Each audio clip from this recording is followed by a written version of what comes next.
Graça e paz a todos, meus queridos. Seja muito bem-vindo à sua EBD e também de assuntos relacionados à teologia bíblica. Para quem não me conhece, eu me chamo Fabrício. Você que é novo no canal, que está assistindo pela primeira vez, tem um botãozinho abaixo, tá assim escrito inscrever-se, vá lá, clique nele, se inscreva para que a palavra de Deus seja alcançada para mais pessoas. Por isso foi criado este canal. É este o objetivo deste canal, para propagar, alavancar a palavra de Deus. Vamos para a lição?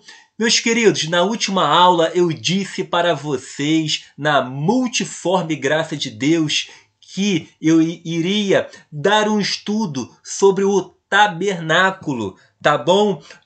Peça por peça, ou seja, móveis por móveis, e também quais os objetos dentro da Arca da Aliança. Nós vamos tratar esses assuntos, você vai entender muito bem, não vai ficar dúvidas, tá bom? A lição, esse estudo é uma complementação da nova lição da CPAD, que é essa lição aqui, meu querido. Você que não tem essa revista do terceiro trimestre, lição de adultos, tá? É o plano de Deus para Israel, em meio à infidelidade da nação. Tá? E na primeira lição nós temos a ascensão de Salomão e a construção do templo. E por isso que eu fiz questão de fazer esse estudo com você, tá bom? Vamos lá então, sem perca de tempo. Antes de mais nada, nós vamos iniciar como que isso passou a vigorar, como que Deus, ele quis, depois de tirar o povo do Egito, Moisés conduziu. Qual foi o objetivo de Deus depois para habitar? Vamos traçar uma linha, uma introdução, tá ok? Que vai nos dizer, desde que os israelitas saíram do Egito e caminharam até as cercanias do Monte Sinai, onde Deus falou com Moisés e revelou-lhe suas leis, o Altíssimo quis habitar entre o seu povo. Para isso, ele concedeu a Moisés a planta de uma tenda, a fim de construí-la para reunir o povo de Israel diante dele, e assim receber sua palavra. Essa tenda, denominada tabernáculo, era de caráter provisório, pois podia ser armada e desarmada durante a caminhada de Israel no deserto.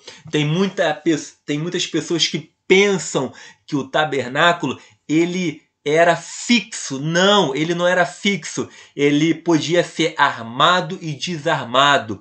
Então, irmão Fabrício, como foi isso? Como que se deu a origem dessa construção do tabernáculo? Você que está iniciando esse estudo da Bíblia, está lendo ali Gênesis, está começando a ler o livro de Êxodo. Vamos lá. No livro de Êxodo vai nos dizer, capítulo de número 25, versículo de número 8. E me farão um santuário e habitarei no meio deles. Aqui Deus já inicia essa construção, dá início para Moisés. Assim inicia o versículo 8.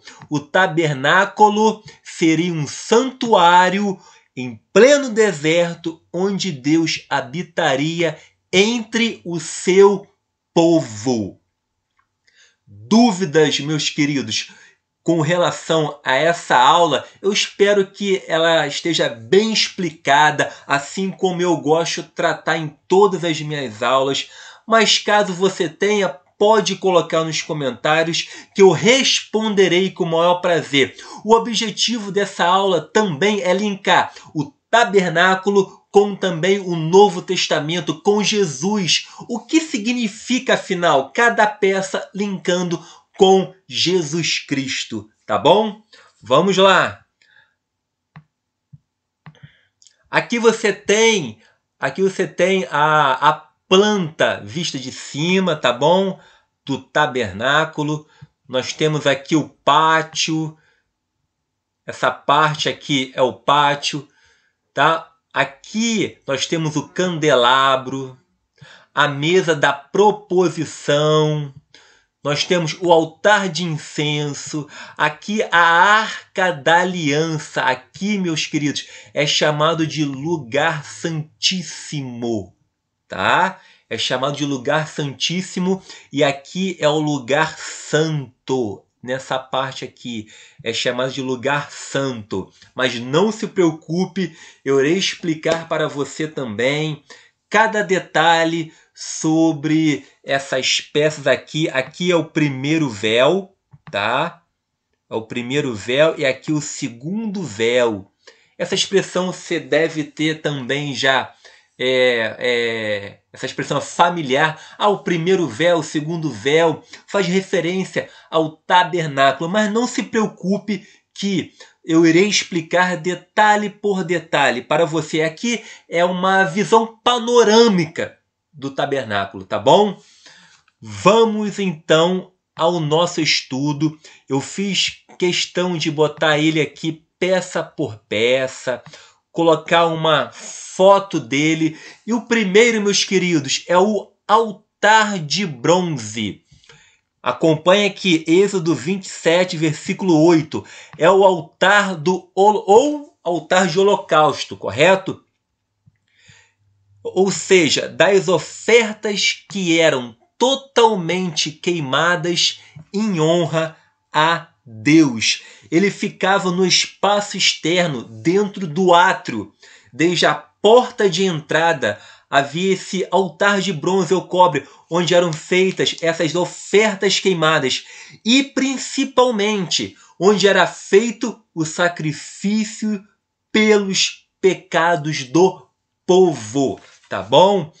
Irmão Fabrício, onde que fica aqui o altar de bronze? É essa figurinha aqui, tá bom, meus queridos? Essa porta aqui que os sacerdotes tinham acesso. O primeiro, então, é o altar de bronze, que é essa primeira peça. A referência de Jesus Cristo é figura da cruz, o sacrifício. Eis o Cordeiro que tira o pecado do mundo.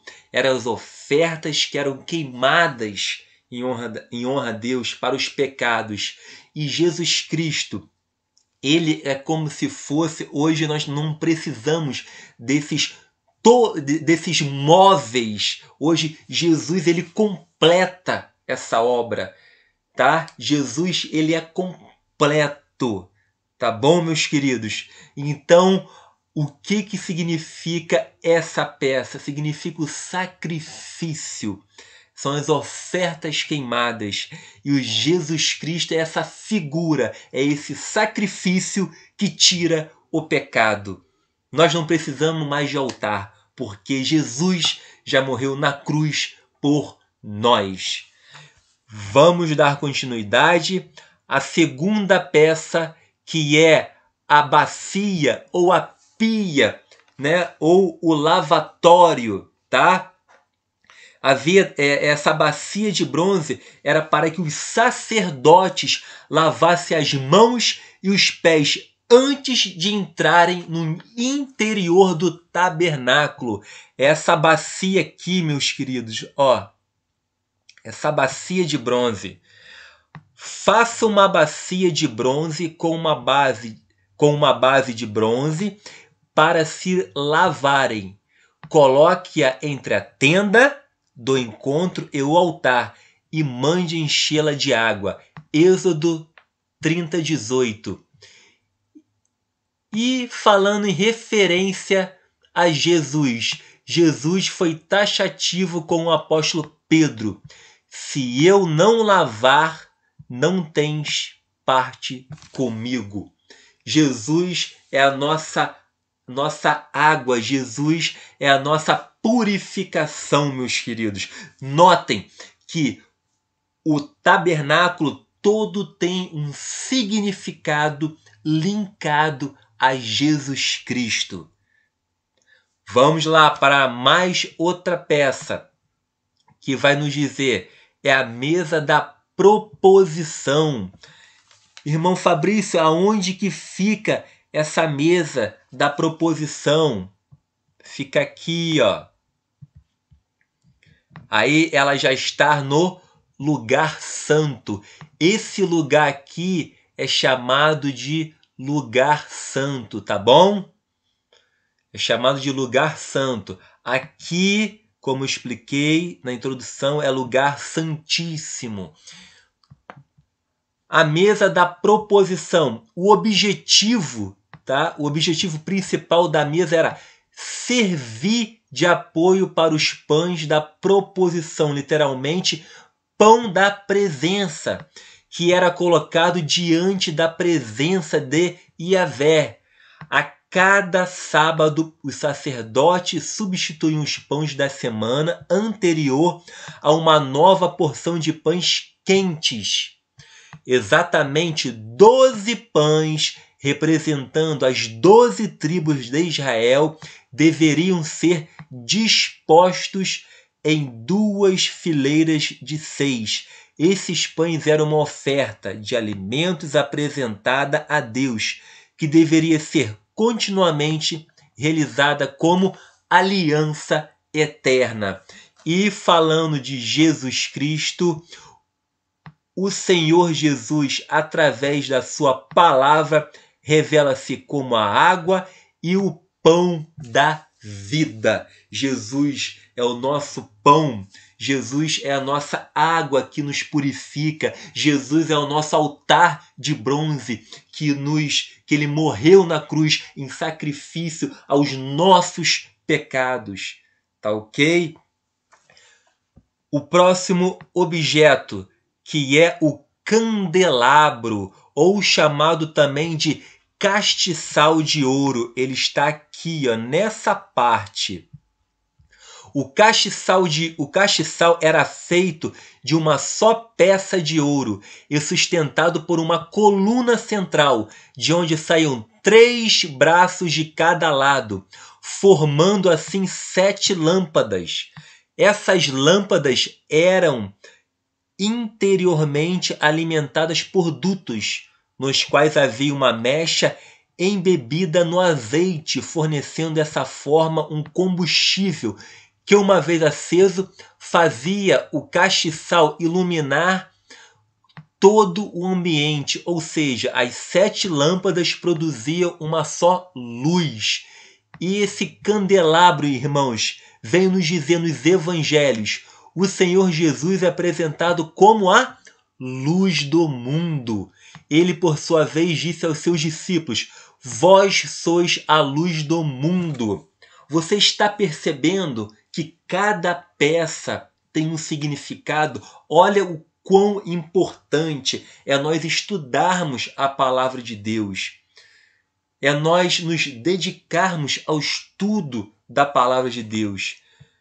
Da mesma forma que o castiçal de ouro iluminava o ambiente escuro, Jesus é a luz que nos ilumina o mundo em trevas. Hoje Jesus é a nossa luz. Hoje nós não precisamos desse candelabro. Hoje nós não precisamos desses móveis. Cada móvel, olha só quantos processos deveriam ser realizados. Mas hoje não, Jesus ele veio por completo realizar a sua obra, o sangue de Jesus, a sua morte no Calvário. E a igreja também tem essa mesma função na terra até a volta do Senhor. Ela possui o verdadeiro azeite com a marca da unção do Espírito Santo.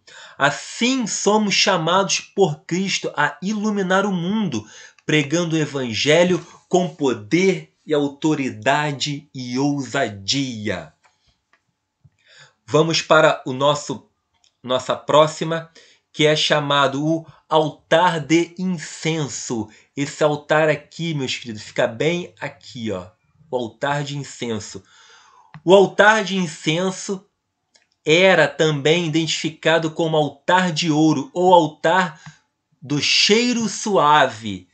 Também é uma palavra familiar para você, o cheiro suave, em virtude do perfume, feito à base de plantas aromáticas, que queimadas sobre eles exalavam um agradável perfume. Esse altar também ficava diante do véu, que dava acesso ao lugar santíssimo. E vamos passar para o Novo Testamento. Vamos linkar Jesus Cristo. O que é esse altar de incenso? A palavra de Deus correlaciona o incenso com uma figura da oração. Nosso sumo sacerdote Jesus Cristo intercede por nós. Ele cumpriu sua tarefa de intercessor supremo quando, através de sua morte, fez o nosso único mediador entre Deus e o homem. Tá bom?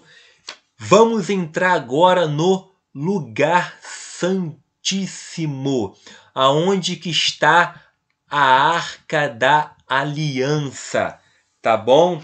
E para complementar aqui, meus queridos, nós vamos falar o véu aqui, esse primeiro véu, tá? Está aqui, ó. O primeiro véu, tá? Ele, depois de passar pelo o altar do holocausto e pelo lavatório no pátio, havia no tabernáculo esse véu que ele dava acesso ao lugar santo. Esse véu ficava na entrada do lugar santo. Ele era feito com linho torcido bordado. E só depois de passar pelo altar do holocausto, pela bacia do lavatório, o sacerdote poderia entrar no lugar santo. Logo, esse primeiro véu tinha o objetivo, notem aqui, tá? Esse primeiro véu, qual o objetivo dele? De demarcar o espaço entre o pátio e o lugar santo. Ali começava a ficar claro os espaços permeados de sacralidade no tabernáculo. Esse primeiro véu deixava patente esse propósito sacro que é do lugar, esse lugar santo. E o que se trata esse segundo véu? Tá? Ficava entre o lugar santo e o lugar santíssimo. No santuário, somente o sumo sacerdote. É muito importante você gravar também esse detalhe, essa informação. Somente o sumo sacerdote podia entrar, representando todo o povo de Israel. No lugar santíssimo encontramos apenas a Arca da Aliança. Esse segundo véu tinha o objetivo de demarcar o espaço entre o lugar santo e o lugar santíssimo. Essa sacralidade ela inspirava a consciência de intimidade com o Altíssimo. O segundo véu deixava claro que a partir desse espaço havia esse propósito santo e remidor nesse lugar sagrado. Os dois véus são uma imagem para nós. Antigamente havia uma gradação e divisão do propósito sacro no tabernáculo, mas em Cristo, o que é o nosso sumo sacerdote, por intermédio de seu próprio sangue, o acesso à presença santa de Deus está aberta. A Igreja de Cristo tem essa liberdade de exercer seu sacerdócio na presença de Deus. Nós não temos, vou marcar com X, esse véu. Nós temos acesso e nós não temos mais esses dois véus, tá? Nem o primeiro e nem o segundo mais. Nós temos livre acesso a essa presença de Deus. É o Espírito Santo em nossas vidas. É Cristo em nossas vidas. Tá bom, meus queridos? A Arca da Aliança, o objetivo mais valioso e santo do tabernáculo, que é a Arca da Aliança, foi construído de maneira especial. Madeira de cetim ou acácia e revestimento com ouro puro, tanto por dentro quanto por fora. Foram os materiais nobres usados naquela época para a construção. E essa Arca-Aliança, agora, no Novo Testamento, para Jesus, símbolo da plenitude da presença de Deus entre o povo judeu, a arca aponta para uma verdade revelada no Novo Testamento acerca do nosso Salvador, porque nele habita corporalmente toda a plenitude da divindade, ou seja, Cristo é Emanuel, isto é, Deus conosco, o Verbo que se fez carne e habitou, que está entre nós. Olha que estudo maravilhoso, meus queridos. Eu espero que você tenha entendido cada peça, cada detalhe, como que é linkado no Novo Testamento, retratando para Jesus Cristo, tá bom? Levando esse sentido com relação a Jesus Cristo. Cada peça tinha o seu detalhe na época, a sua utilidade na época, mas no Novo Testamento a configuração é outra. E você deve também estar curioso, né? O que continha, né? O que havia dentro na Arca da Aliança? Nessa arca aqui da aliança, está logo abaixo, vou puxar, hein? Aqui, meus queridos, tá? O que havia na Arca da Aliança? Vamos lá. Primeiro, eu vou traçar aqui, que eram as tábuas da lei, tá? 2, um vaso com maná no deserto. E por último, a vara que floresceu. Tá bom? Essa vara aqui, quando houve a rebelião contra Arão, promovida por Coré, tá? Deus mandou Moisés apanhar 12 varas e escreveu o nome de cada tribo em cada uma delas. Entretanto, tá? A vara da tribo de Levi, o nome que deveria ser escrito nela era o de Arão, tá?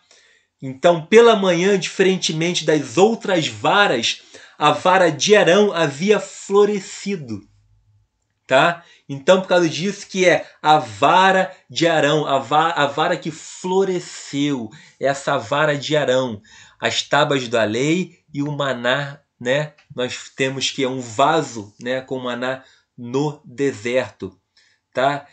Originalmente, quando o maná ficava de um dia para o outro, ele apodrecia.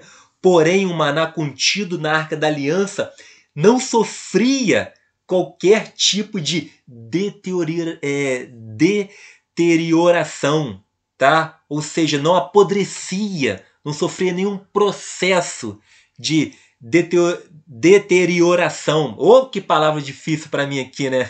Vamos lá. Deterioração, tá bom, meus amados?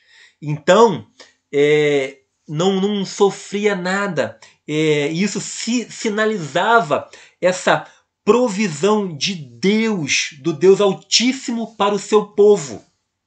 Tá? Da mesma forma, essa imagem ela aponta para o Senhor Jesus como o maná celestial, o pão vivo que nutre e sustenta a igreja de Cristo a cada dia. Eu espero que você tenha gostado desse estudo. Vamos entrar na lição propriamente dita da Escola Bíblica Dominical do 3º trimestre. Tá bom, meus queridos? Que esse estudo possa ser útil na sua vida, na sua caminhada, tá? Fique com Deus. Até a próxima lição, assim que Deus permitir. Graça e paz a todos.